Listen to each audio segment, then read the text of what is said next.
Hi, it's Heidi Sawyer. I had an amazing opportunity to spend some evening sessions with a group of extremely motivated, intuitive, sensitive people. These are people who are driven to understand the deeper meaning and purpose of their life. During these sessions, I took them along a 7-step proven path that I have walked myself and helped many others do the same. That I've done with incredible results. I'm sorry you couldn't be there, but I hope this is the next best thing. These are excerpts from the live events. Here they are, enjoy, and I hope more importantly that you do something with them for your life moving forward. Thank you for listening. Carrier consciousness, what is it? How does it affect things, and certainly how does it affect you in terms of a power struggle? Well, it's a term that's used in Indian mysticism, okay, and theosophical philosophy to describe how the energy body carries consciousness from lifetime to lifetime.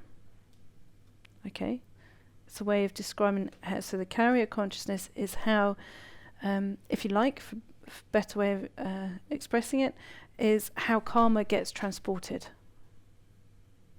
Okay, so it's an energy body. So carrier consciousness is an energy body in how we transport information from one lifetime to another. Okay, whether you choose to believe in past lives or not, it's relevant in how we deal with things as far as power struggles are concerned. Okay. So as the psyche, so as the whole of you advances through your soul lessons, what happens is the auric egg, okay, of your carrier consciousness becomes larger and it becomes more defined. So to draw you a picture, just to sort of draw you a very crude picture. Sorry, Anne's lovely spent ages putting that up there. I'm about to... Okay, so this is my fantastic drawing. So your auric egg, okay, in terms of carrier consciousness, this is, if you know, everybody knows what an aura is. Generally, it's an energy body. There's different layers to your energy body, but as far as carrier consciousness is concerned, it's the vibration in which everything about you is transported. Okay, so you can see it in terms of we tend to define ourselves as our physicality. Okay, as our physical body. That's what we tend to define ourselves as. Within how we see carrier consciousness, the physical body doesn't have to be there. Okay? So when you pick up something intuitively, the person doesn't have to be present in order for you to do that. Does that make sense? Yeah? What it is often is that you pick up that information within that egg. Okay, that essence of the egg of who they are. Now what you're doing is in building your own awareness, but also in releasing what's stored within your own. Okay, so let's say what's stored within your own has been that. Okay, if you had all of that in there, you wouldn't be able to see. Okay, this is why your system has been going through a process for a long time, most of your lifetime, of releasing what you've got in here. Okay, so that you can see without being focused on the personality that's inside that egg. Yeah. So to give you as an example, when I'm looking at something for somebody, Okay, and they're saying, well, how on earth do you know that? Where do you pick that up from? As if it's some kind of magical thing. It isn't at all. What it is, all it is having a clear enough, or having worked on my own egg enough, to be able to see into somebody else's clearly without them having to be in it. Does that make sense? And this is what you're doing, and this is what you're not always certain of in your capabilities as far as that's concerned. But in the release of this, it attracts power struggles. Okay? Who feels that they've attracted a power struggle? Goes around the outside. Who feels that they constantly attract power struggles? So I didn't get that. Are you saying that when we release, it didn't make sense? Are you saying that when we release that? So yeah, what happens is we are clear egg, we attract power struggle because that didn't make sense. no. What happens is, we do mash. as you are clearing your own, sometimes in order for you to become aware of what it is, you have to attract the power in some power struggle in somebody else. Help us to become aware so we can clear So you can release it. Yeah. Thank you.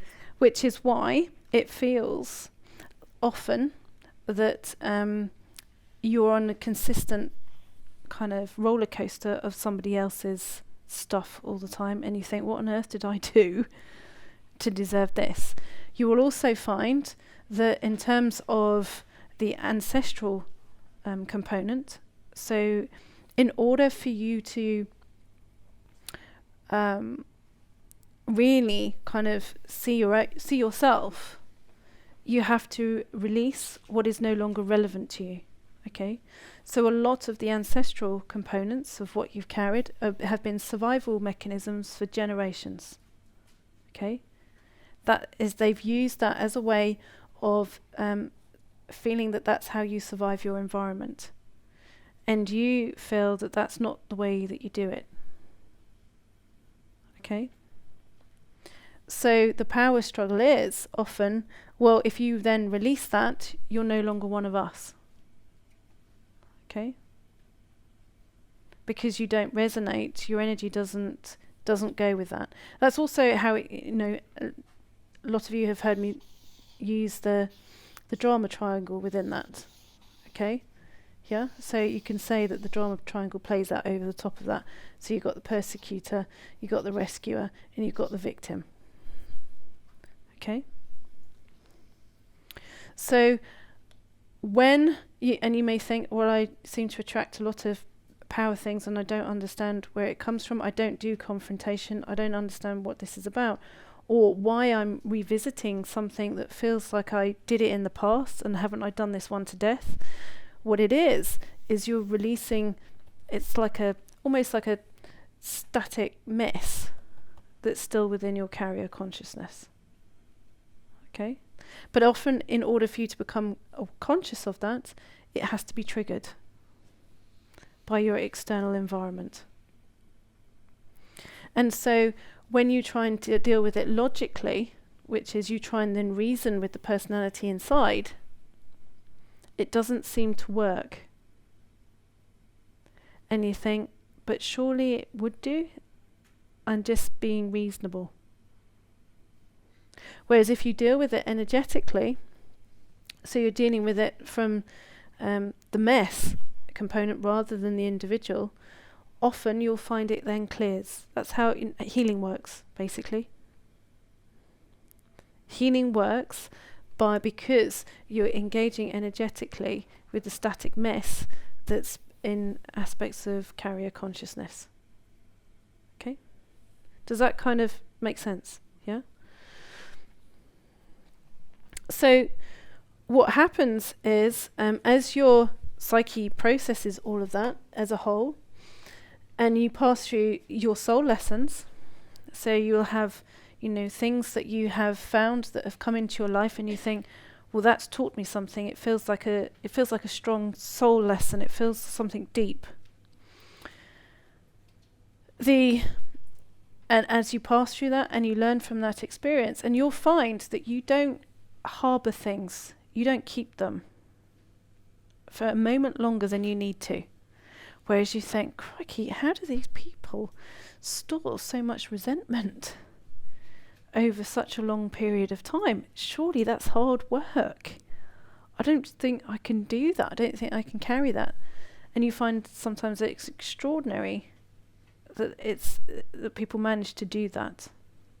Okay, and it comes out at the earliest opportunity, and perhaps they are polite the rest of the time. And you think, whoa, where did that come?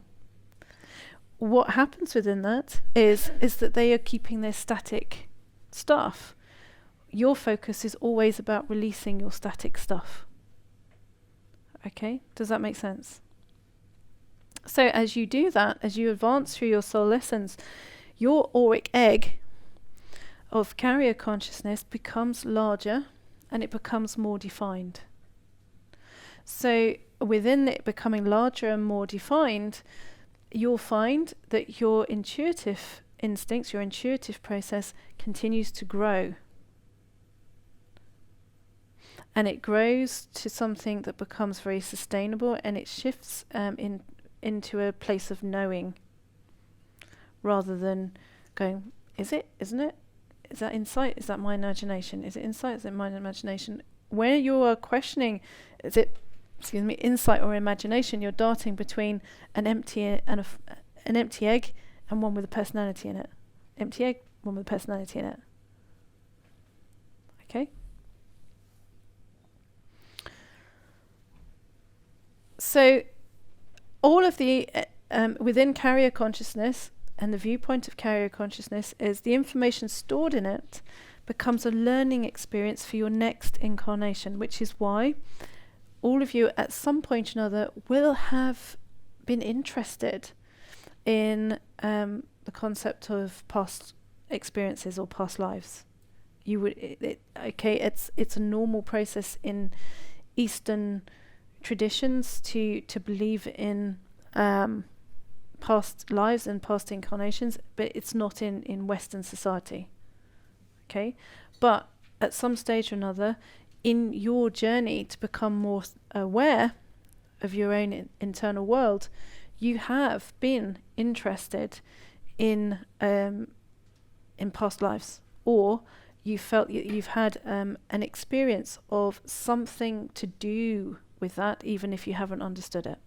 Whether it's been real or imagined, what it's done is help to clean up some static energy within your auric egg.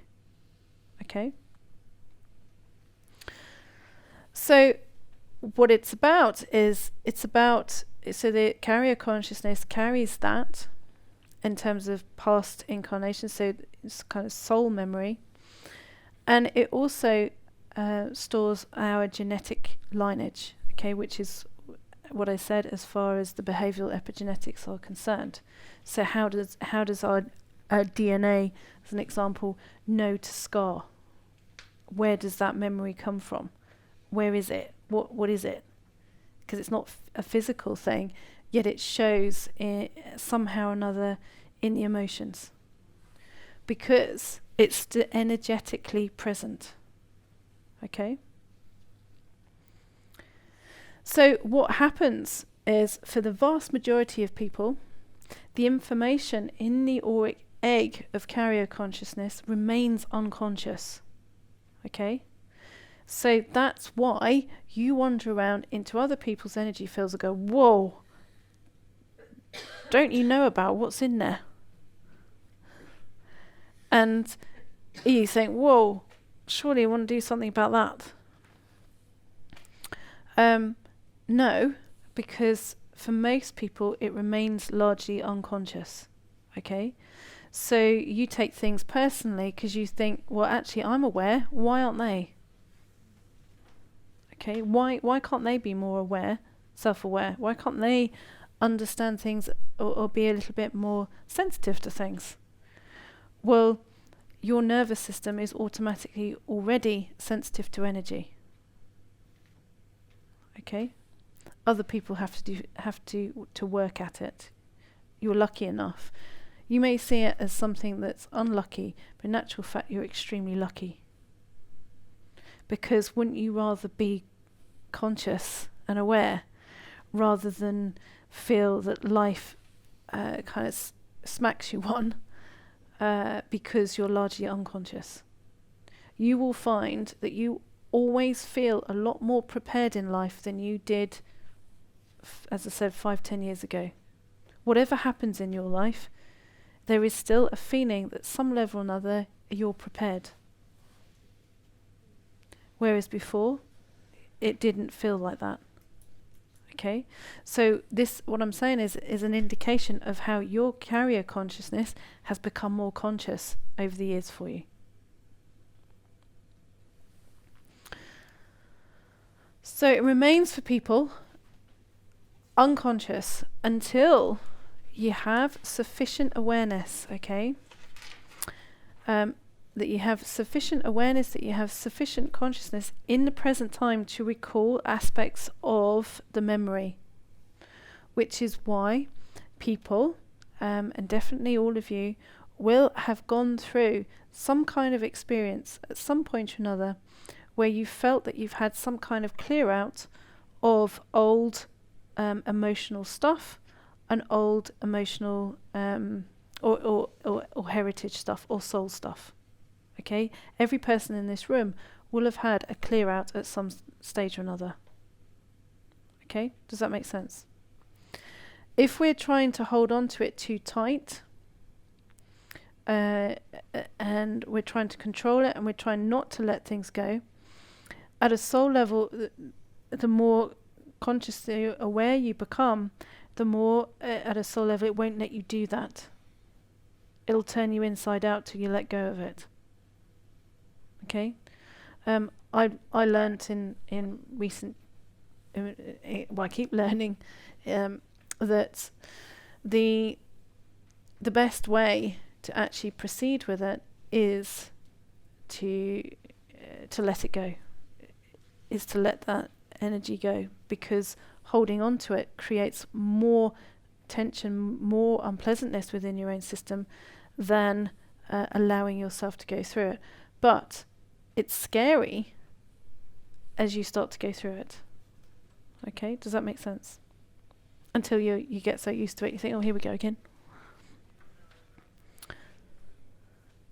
So what happens is clearing that brightens the carrier body, and as I said earlier, increases the size of the auric egg.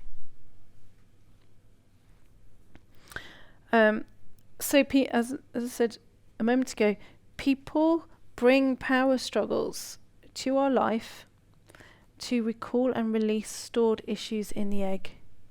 Okay? And the reason that they're bringing them in is because you're not addicted to the drama. Okay? You may have been in the past, but you're not now. But you find perhaps other people are. So is it their egg or our egg? No, they bring it into your life. They bring the power struggle. They bring the issue into your life to trigger your fuzz. Okay? So you can clean your egg. Now, you don't want to keep what's there because you're not addicted to drama. Because if you were, you would get a lot of pleasure from it rather than feel uncomfortable or overwhelmed by it.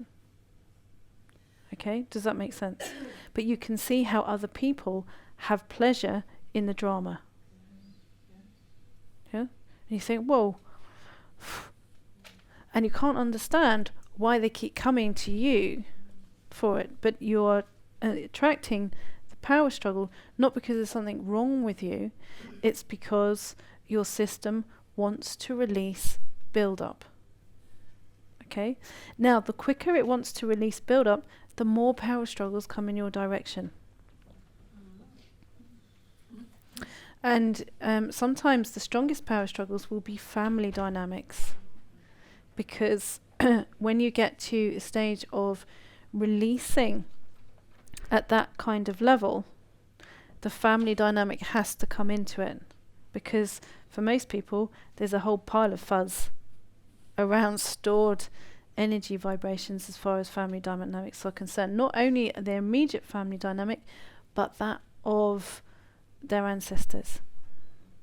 And what happens is, if you are then releasing it, the other people panic. Because at a personality level, at an everyday level, it almost feels like they're dying. So the ego thinks, oh my God, I'm losing my identity. I must be dying. So what it's doing is then holding on tight to make sure that the power struggle stays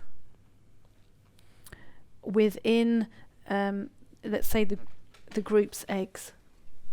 Okay, so when we're talking about memory passing forward, so let's say that's a family's eggs. There's not the people in it, but all of that's connected. So if one disconnects, so let's say that one, one disconnects and it moves away, it feels like it's lost something. So quite often, when you're releasing your stored stuff, you feel fine, and it's other people who feel pain. Does that make sense? Yeah? When you really are properly releasing it, and it's because they feel pain because their personality thinks it's dying because it's lost a part to it. Okay? They don't automatically think, oh, well, maybe I need to release fuzz in my own egg. Sometimes you're lucky enough where that is the dynamic, and they seek to do that. But I don't know if there's anyone in this room who can say that they have consciously aware families. Anyone? No. But I advise to say, do you have a family that says, oh, yes, I seem to be clearing my egg, and they're panicking?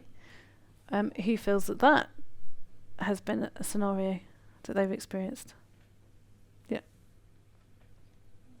I felt that my family disconnected me when both my parents died within a week of each other, because I felt they needed each other more and automatically disconnected themselves from me.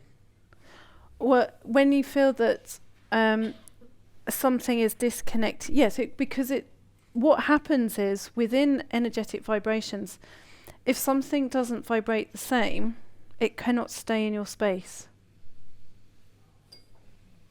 So, when there's a power struggle, often it's about saying, well, why can't you vibrate? Why can't you stay here? Why can't you just deal with it? Now, what happens to everybody in this room is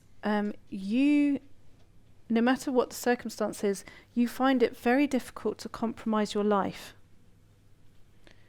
You used to be able to do it, but you can't do it anymore. Okay? There's a tension that builds in you if you try and compromise yourself. Yes? True? And that tension becomes unbearable. It's because you are too aware. Okay? You're too aware, so it can't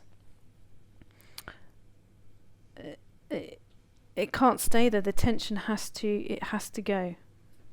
Okay? So the release shows in several areas of life. Okay? So this is where the fuzz, this is the areas that the fuzz exists. Okay? So early life emotional experiences that have stored hurt in the personality. Okay, so you can term that as the social imprinting.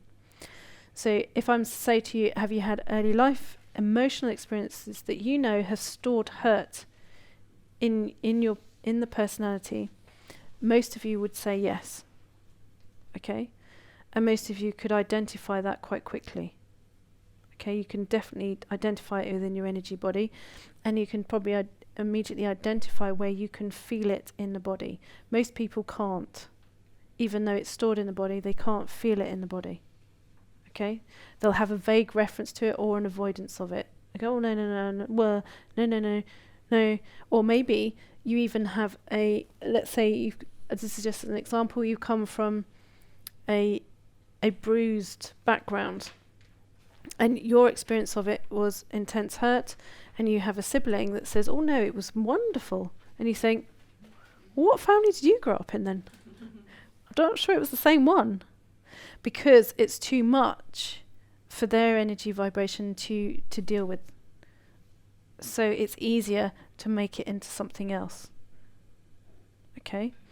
But for you, you can't do that.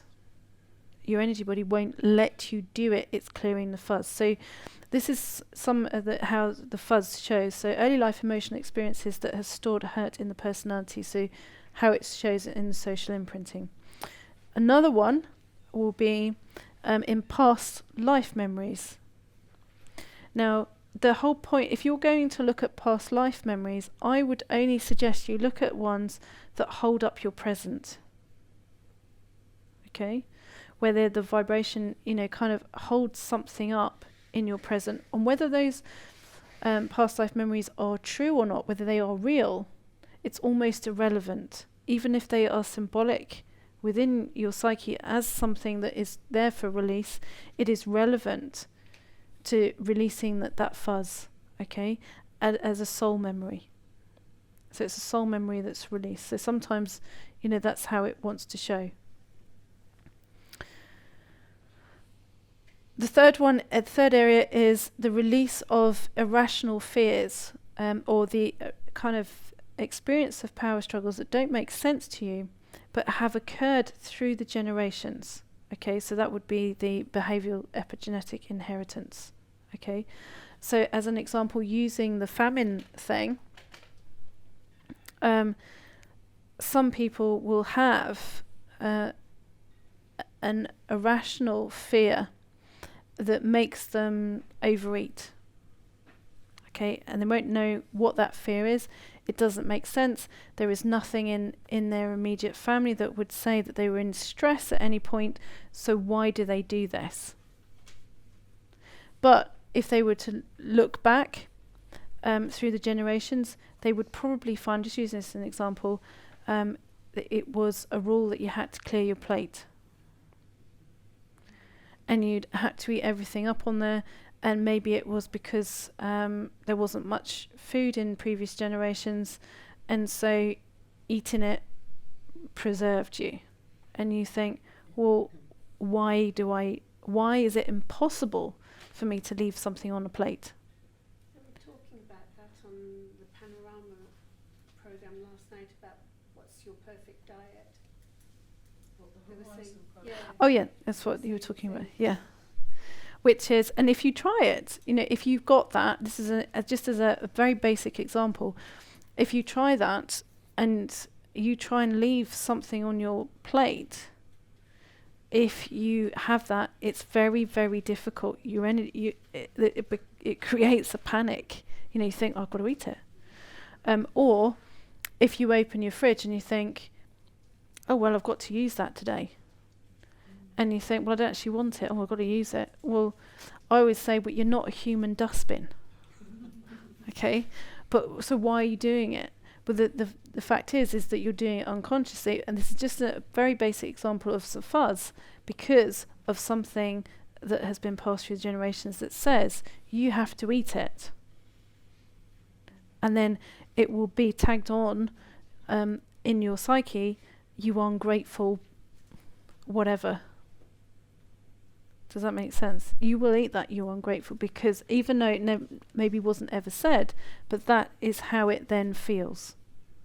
Okay? Does that make sense? So the release of that would be, let's say if you have that, and you have that as a bit of fuzz, what it's doing is it controls how you interact in not only food situations, but it controls how you interact with something that you feel you're not in control of. You'll let somebody else do it, even if it doesn't sit well with you. Okay, so as an example, if you've got that or you want to test it out, when you get home and you're thinking, oh, I'm a bit hungry, see if you have to eat everything that you've put on that plate. And if you've got guilt, if you've got criticism in your background, you won't even bother putting it on a plate. You'll just secretly eat it, even though you're the only person there. And sneak it back in the fridge, nicely wrapped. There was a poor lady on the Horizon programme the other evening, and she was given bread and water. She was locked up when she'd been naughty, and then was given bread and water. And it showed her doing this bread and water in the kitchen, and she was obviously I thought it was very brave of her, floods of tears. Well, being given bread and water as a punishment. Well, but that would be social imprinting, because it existed in her lifetime. But yes, so she would be clearing some of her fuzz, but that's existed within her lifetime. So sometimes, as an example, someone might ask me, why do I do this? I have no idea why I do this. And sometimes it will show, and I say, well, I get a very strong feeling that your blah, blah, blah relative had this, and this experience. And they say, well, I don't know. I said, well, go and ask and find out, because you'll find that I feel that they did, because this is what's sitting in there. And they go and ask, and they go, oh, God, how did you know that? Because, yes, I didn't know that, but I went and asked so-and-so, and yeah, that's exactly true, because it's in there. Okay, the information is still in there. It's not magic, it's just sat there. Okay, and what happens is, as you clear your fuzz, you can see what's in other people's very, very clearly. And then you decide, do I want to be engaged with this? Nah. Do I want to bother with that one? Nah. But rather than you've seen, so I'm doing an impression of my 3-year-old. Do you want that? Nah.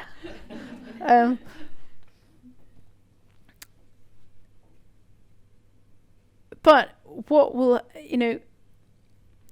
what we end up doing quite often is engaging in a power struggle, because we are, even though we think, oh no, not a good idea, but we are coded with the fuzz to do it anyway, because we should be nice people, should please others over and above yourself, that you're meant to be this, and good girls don't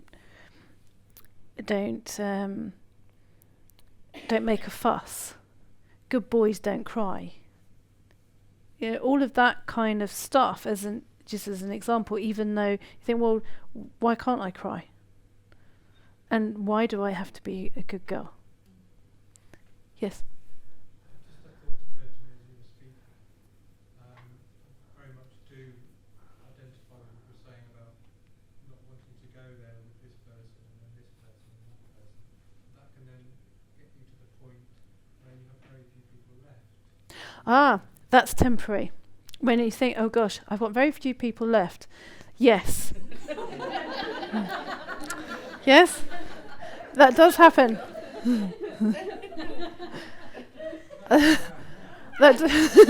You're not the only one. That does happen, but it's temporary, and it's a temporary adjustment. And that adjustment happens around, it's kind of a no man's land. And you have to pass through this sort of vibration of the no man's land in order to understand yourself. And it's also about faith. Okay, I'm a great believer in faith, and and it's not a faith in an external thing. It's not a faith in somebody else or this big kind of savior. It is a faith in yourself, and that faith can only be developed as you pass through the no man's land, because otherwise, what happens is that, and you see people do this all the time, is that they'll cling to another personality because they'd rather have something than nothing. Does that make sense? So the no man's land kind of aspect, and all of you will have gone through that. There's a lot of dead marriages like that. You would have gone through the no man's land, or you're in the no man's land, and you're in there for a period of time to learn about yourself. Okay, through the other side of that, all that's on the other side are other clear carrier consciousness eggs. Okay? And on that other side, what you then find is all your relationships are developed around quality. All of them are quality. Yes? On a rational, irrational, day-to-day basis, traits like obsessive compulsive, so going on eBay a lot, all of that, does that create a build-up in the carrier consciousness? Okay, so something like that. So it's something that is showing as an obsessive compulsive situation and that kind of thing. What that is reflective of, in my opinion, in how this works, is it's reflective of not of something new that's coming in. It's reflective of something old that's trying to leave. But the person is worried about experiencing that emotion or that feeling. So they're distracting themselves by doing something else. So how do you solve that? How do you then access it so that you can feel what the fuzz is that's trying to release? And it's really hard when someone's right in the middle of it, right in the throes of it, is to try and stop yourself right in the throes of it and let yourself feel. Feel the vacuum. Feel, exactly. Feel what it is. And it will go through within 10 minutes, but people spend their lifetime trying to avoid that. Okay, an example is I used to do this with people with cake. Okay, I'll give you as an example. Cake's perfect because cake is about nurturing. It fills a hole. Carbohydrate is great it's about nurturing. So, and sweet, something sweet, and so cake is very much about that. It's about nurturing, connection, and that kind of stuff. So, if someone, and I use this as an example, which is a friend of mine. She's diabetic, and it was at the time when she'd just newly been kind of diagnosed as diabetic, and she was eating a cake. She wanted a cake, and I said, okay. So she went and got this cake, and I said, right, okay, I'm going to show you how to eat the cake properly. And she said, she sort of sat there like that. She said, I want to eat the cake, Heidi. Stop it. I want to eat the cake. I want to eat the cake. And she'd got, I think it was, there's a couple of occasions where I did this with her. It was a muffin. So I said, okay, so look at the cake, and she's like that. By that time, I think just, it's getting really stroppy with me. Just let me eat the cake. And I said, okay, so look at the cake. Now, which bit do you want? She said, what do you mean? I said, come on, which bit do you want? She said, well, the top, of course. Yeah. Okay, I'm a professional cake eater as well. So, yeah, it would be on, the top of a muffin. So I said, okay. So I cut the top off and I put it on the plate. And I said, there you go. She went, what are you doing? I said, eat that. So she ate it. And I said, well, hang on. Eat it. Don't inhale it. So she then ate it. And she's looking at me going. And she finished it. I said, so, whoa, before you eat the rest, what do you feel? And she went, oh, actually, I've had enough. She said, oh. Yeah, she said, I've had enough. She said, I'll save that for later. And I said, all right then. For which I took, it was at an event, and across the room, I could see there was a big wheelie bin. It was a really tall one, and it was really manky on the bottom. I'd already checked. And so I took this plate and I put the rest of this muffin in the manky bin, because I knew if I put it on the other one, she'd fish it out. So I put it in the manky bin, and I'm not kidding. She stood over that bin for about an hour and a half, going, "I can't believe you just did that, Heidi. I cannot believe you just did that." And I said, come on, feel it. She said, I said, what do you feel? She said, I'm really, really furious.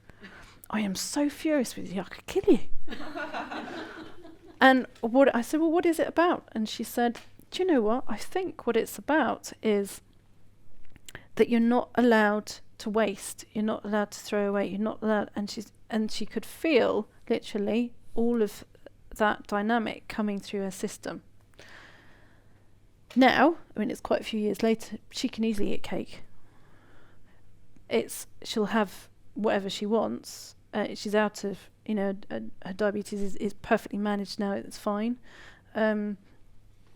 She can eat what she wants to experience within it. She doesn't have to have the lot. Sometimes she might want the whole thing. Sometimes she just wants a bit. But it's not controlling her because the fuzz isn't there. Okay, so for her, again, it was partly social and partly inheritance thing because it'd been passed through the generations. Okay, does that make sense? Yeah. So the releases, and you will have been through some of these at different stages. Okay, so you may think at times you go through memory release, early life stuff, so the social imprinting. Sometimes you go through soul memory release, okay?